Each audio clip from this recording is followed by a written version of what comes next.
Whoa, there goes my coffee cup. But the lid was on it. Hallelujah. Well, hey, folks. Many years ago, 15 years ago, that's a long time ago, isn't it? I began to write a children's story. And it was called The Water Tower. And it's extremely autobiographical while being firmly occluded by the fantasy environment that I made it into. But it originates from a place where I was traumatized when I was in first grade, which was near a water tower that was just outside the edge of our property where we lived. And it was one of those big cylindrical jobs that had a ladder going up the side of it. I was too young to reach the ladder at that age, but I remember standing under the water tower and looking up the ladder. You know, it was quite tall, on a hill in the forest in Wappingers Falls, New York, where I went to kindergarten and first grade.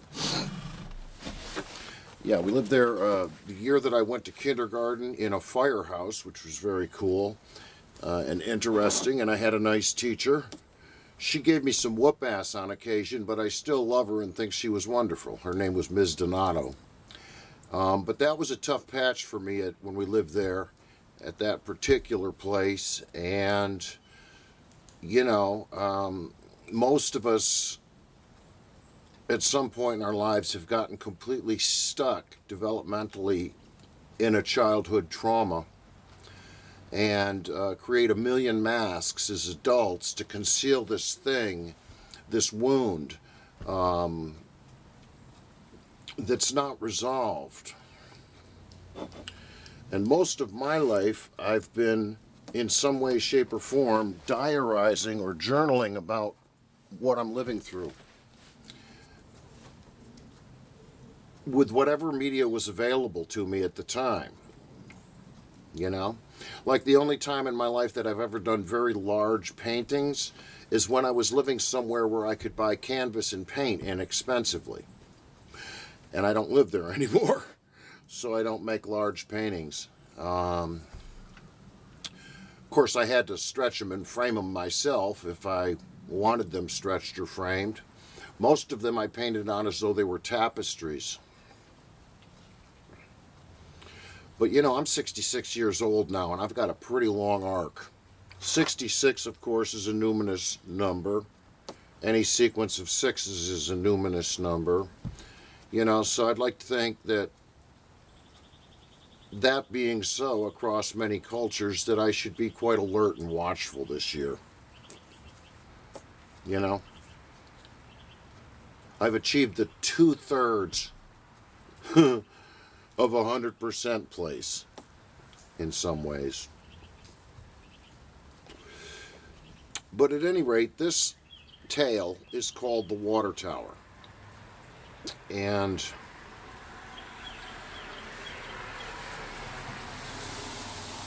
I was 51 years old when I made it. I hadn't quite figured out as well as I have now, and I don't say that pridefully, okay? The reason why people have scars is so they can remember what happened and it hopefully won't happen again. I hadn't really gotten to a place where I understood that silence and distance sometimes is the precise prescription for old wounds being poked at in the present. I've got a lot of scars. There's one right here on this thumb where my dog, it was human error, but my dog bit me once and he went right into this thumb on my guitar fretting hand and eternally damaged it. Do you think I'm careful around my dog's mouth now? When I'm distracted and in a hurry and there's food nearby? You bet your ass I am. But anyways, this children's story went missing. It went missing. There were actually 2 parts, and I only have the first half of it now.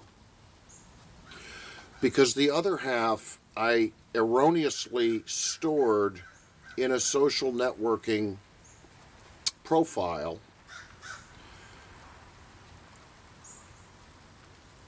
that I'm no longer a part of.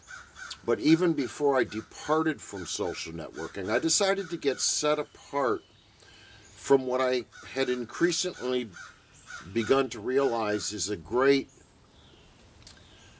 pile of ladders that one can choose to be under.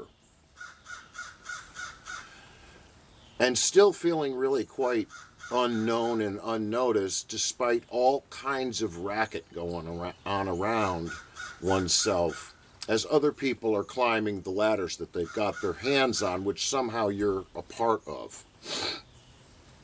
And many of my friends, I think, can attest to feeling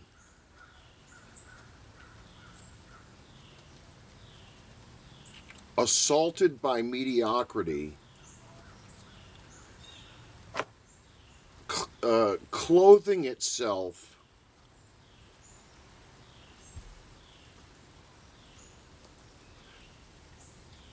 in being an asset.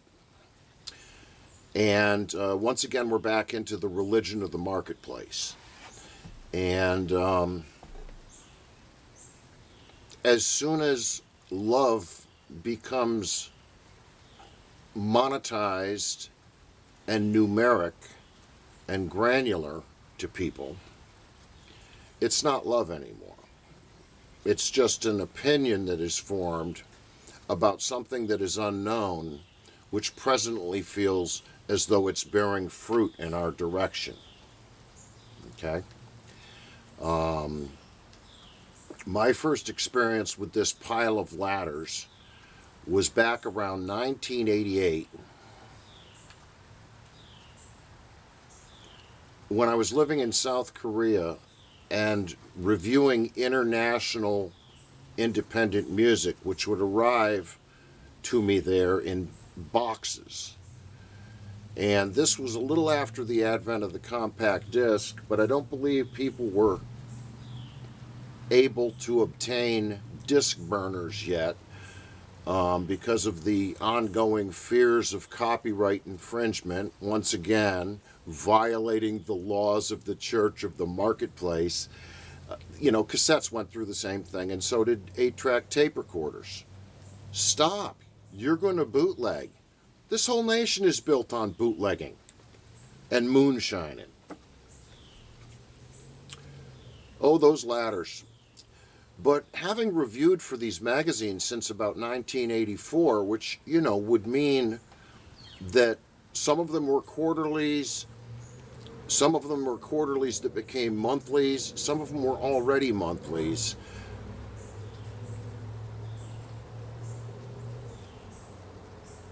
My thoughts about music created by people who I didn't even know what they looked like, in many cases didn't know what their names were, had reach. And I had embraced a paradigm early on after I had written, and I've apologized for this since to the individual, but I wrote a review about an artist who continues to record, I might add, who I didn't understand at the time and really didn't take the time to. I let a first impression fool me, and I've since learned through listening that music has merit, and it's very interesting, and a lot of deliberateness is involved in it. I made a decision then, immediately. I got blowback for writing a negative review. I decided I wasn't going to write any more negative reviews unless I felt it was absolutely necessary to call something out. And that happened once.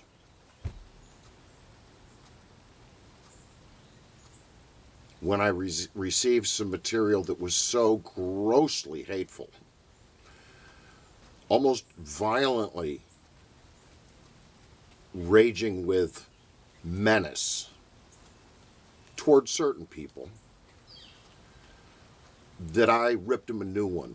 It was probably the only negative review that I've written since mistakenly, foolishly writing a review that should have been a little more positive or simply not submitted. But I came across a lot of music that I still really dig. And some of these people have gone on to places where they eventually got signed to labels that would shoulder some of the burden of marketing and distribution and all of this other marketplace scaffolding, which can be expensive. I've only ever had any kind of association with labels, sort of a larger distribution and manufacturing system, 3 times. And it was a catastrophe each time. So people that have known me for a very long time, you know, people like Don Campo and Greg Siegel and, you know, the guys from Worcester, know that I am a total DIY guy, not out of pride, but just out of, I've already got that scar and I don't want you to cut there again. Went back 2 more times, feeling as though it was a safer alternative, and this was during all of that madness that we went through, where it became very cheap and inexpensive to put out MP3s of things, but the science of audio engineering hadn't resolved some inherent problems in MP3. And a lot of businesses popped up that were going to take your music and make it more widely available. This is way before Facebook. Make it more widely available to people who might not encounter it otherwise. And so on 2 occasions I got into that situation, and on another I got distributed briefly by a label and distribution service that I still have a lot of respect for the music that's on it, but it was a mistake to get near it. It ended up being, I don't know, 3's a charm, right? I haven't made that mistake since. The water tower. So I lost half of it because I saved it in the notes section, which is now extinct and gone and inaccessible, in my early years on Facebook. Remember, this is way back in 2010, and I was already on Facebook by then, okay? And so I thought that was a good place to publish it. And there were some people that back then may have actually seen this. I know of a few, like a retired high school English teacher here in town that I used to be friendly with. Her husband died recently, rest in peace, John. But she gave me some very helpful feedback with this, and some other people gave me helpful feedback with the graphics, and I found half of it saved on an external hard drive that was sort of a mop location for things to declutter the actual PC or laptop that I was using. And I found it tucked away this morning in a folder within a folder. And so I'm going to go ahead and publish this. I'm going to read it without my strange face sitting here being an alternative graphic, perhaps a creepy one. And so this is the first part of Water Tower, excuse me, the Water Tower.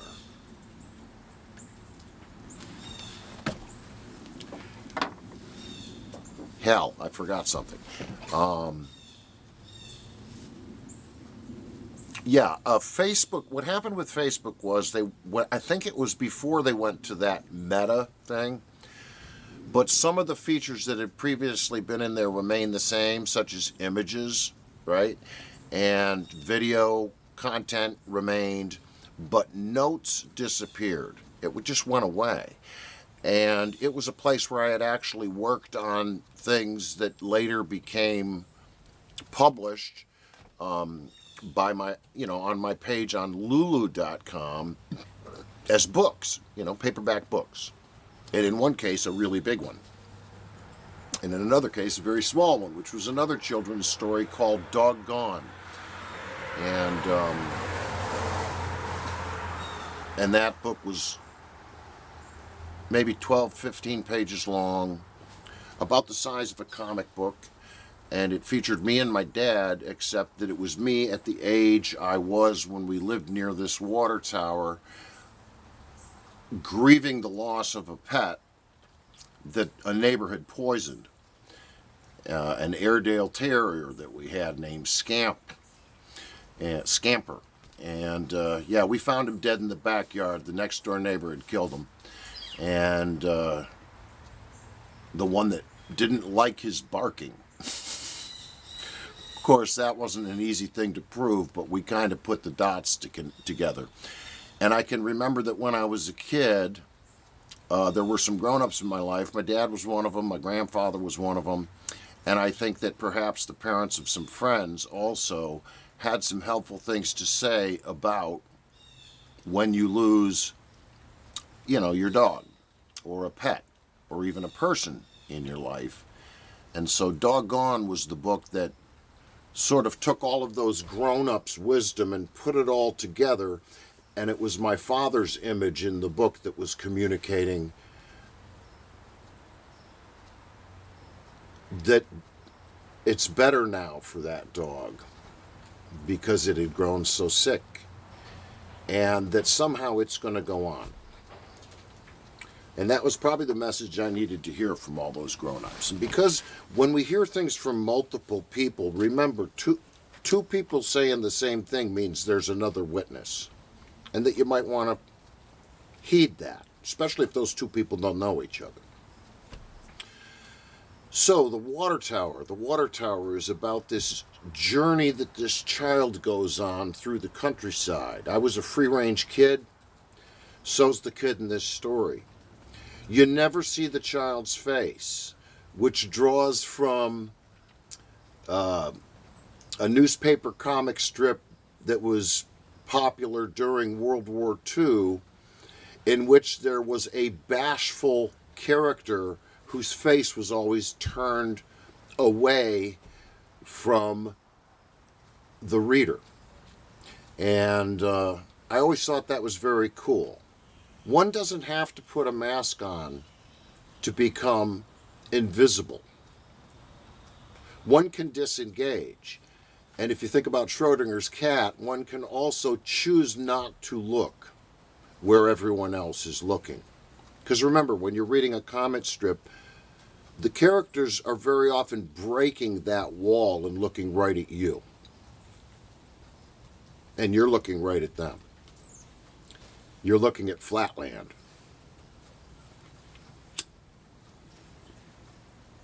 So I'm going to turn off the camera. I got a couple things to cut out of there where I was oops, and I forgot. And then I'm going to make an audio recording of this here story, and hopefully I can get, my mind will remember the second part that disappeared when Facebook took away the notes function. I was very stupid not to keep a backup copy. I kind of thought I had one somewhere on a CDR, but if you know me, looking for one CDR in this house in particular is like trying to find, the Golden City in South America with a boat. It might be out there somewhere, but I haven't chanced upon it yet. Okay. Here comes The Water Tower. The Water Tower by Brett Harold Hart. 2010. First published on Facebook.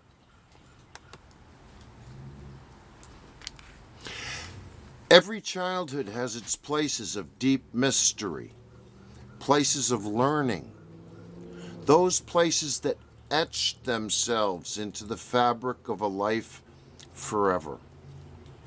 This is the story of what happened many years ago at the Water Tower. There was a young feller. He lived in a green and forested land. Kudzu and ivy turned the trees into towering crowds on the hills. There were hidden places he found where sweet berries and honeysuckle could be had. The young fella lived in a small house by a road with a great forest behind it. If he walked far enough, he knew he could reach the banks of the Fat River. He'd only traveled that far once and had nearly gotten lost coming back. Today he was going elsewhere. While riding horses with his father last winter, they had observed a distant water tower on a plateau. Father told young feller that he would tell him the legend of the water tower when the boy had grown older. While he walked, young feller noticed the air cooling and the train becoming more even. There it was. There seemed to have been more trees around it from the valley. And who were those figures on the upper walkway? The sun would set soon.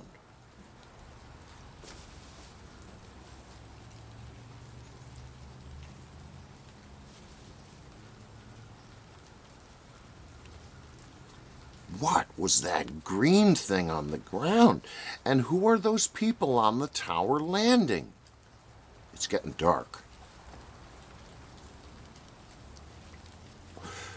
Young feller wondered, what is that chimney over there used for? This water tower held at least 3 mysteries that wanted to be solved. It seemed dangerous. Young feller needed to speak with his father about this place. Maybe they could come back together. The sun was low, and he realized that he may not get home before darkness fell over the land. He knew he'd better head on home. The green creature, the strange people up on the tower, and the brick chimney in the field. What did they all mean? So many odd things to ask his father about. And young feller was hungry too.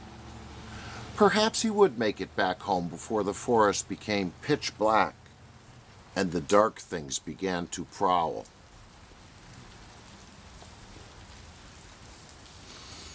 Young feller stopped and looked to the south, where the moons were beginning to rise. Many miles distant were the banks of the Fat River. A low mist rose over the grasses and soil.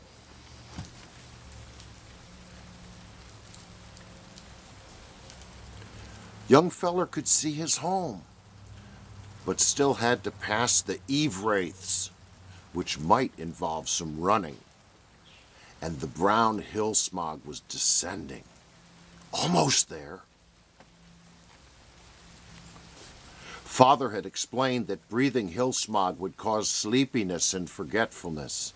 Young feller was almost past where it could reach him. The whistling of the eve wraiths filled his ears as he walked nearer their shadow dens in the thick kudzu beside the path.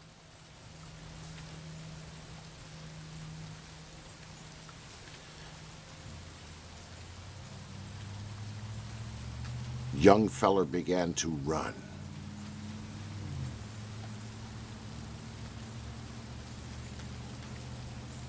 Father, what an adventure I had today.